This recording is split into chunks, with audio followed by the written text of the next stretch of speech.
Martineau. Toi là. Ça va faire, là.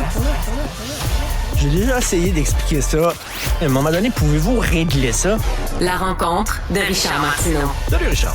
Salut, à 9h30 ce matin, monsieur le maire de Québec qui va se prononcer sur le tramway, ça a triplé. Le coût du tramway a triplé. Ça va être dur à justifier, ça. Penses-tu que le gouvernement du Québec peut se permettre, alors qu'il offre des pinottes à ses employés, de se retourner puis de donner des milliards de dollars à un projet de tramway? Moi, je pense pas. Pas dans la formule actuelle. À 12-13 milliards, ton acceptabilité sociale, Richard, sera pas là. Les gens de Québec en veulent même pas. Là. C'est ça. Toi qui a pas à 4 milliards. Toi qui as un pied justement à Montréal et un pied à Québec, parce que tu es à Québec le week-end, les sondages démontrent que la majorité des gens n'en veulent pas de ce tramway-là. Il y a à peine 36 % des gens qui sont en faveur de ce projet-là. Puis ça, c'était avant ça. Ça, Richard, là, c'était avant qu'on connaisse l'explosion des coûts.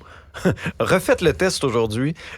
Je suis convaincu, je peux mettre ma main au feu que l'aiguille a bougé. Mais le maire de Québec semblait tenir mordicus. Est-ce que tu penses oui. qu'il va lâcher le morceau en disant, ben là, ça n'a pas de sens? Avec... Moi, je pense que politiquement, ça peut lui faire mal s'il s'acharne dans ce contexte-là. Puis, je vais aller même plus loin que ça aussi, parce que est-ce qu'il faut un projet à Québec pour le transport structurant? Oui. Moi, ce que j'ai hâte d'entendre, c'est son plan A, plan B, plan C, plan D. Tant qu'à moi, on va être rendu avec des coups de même, on est rendu au plan Z, là. Ça peut pas, dans ce contexte-là, se faire à 12-13 milliards. Ça coûte plus cher que le pont Champlain. Ben oui. Non, j'ai une idée pour eux autres. Le REM, ça marche tellement bien.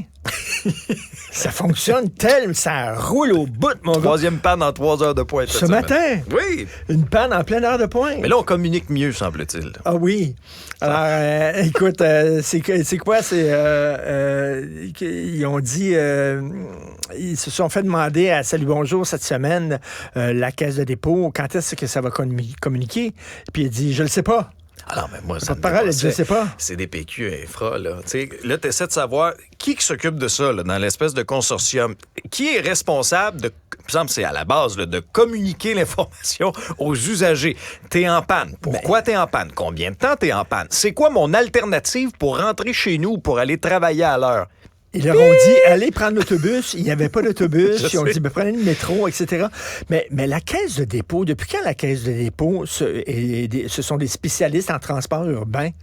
C'est quoi cette affaire-là? Là, ils l'ont livré. La Caisse de dépôt, ça prend notre argent. Ils tombent en panne un jour sur deux. Mais... Ça prend notre argent, puis ça investit l'argent du Québec pour essayer d'avoir un meilleur investissement. C'est ça, la Caisse de dépôt. C'est pas... En tout cas, c'est un peu n'importe quoi. Et il y en a un qui doit être content, qui doit fêter au Mexique ces temps-ci. C'est bien PSPP, Paul Saint-Pierre Plamondon. On va en parler, bien sûr, avec... Un petit pina colada bien mérité. On va en parler avec nos chroniqueurs, bien sûr, à l'émission.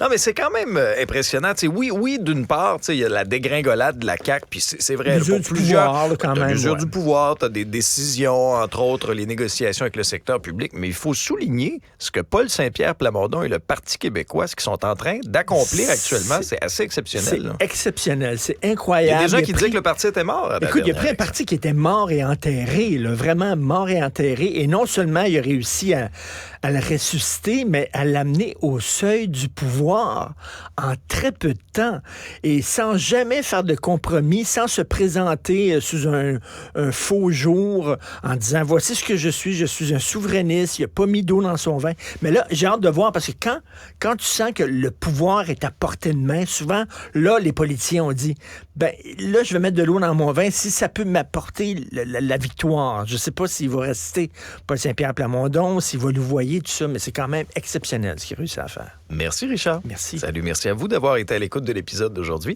À très bientôt, j'espère. Puis d'ici là, faites attention à vous autres.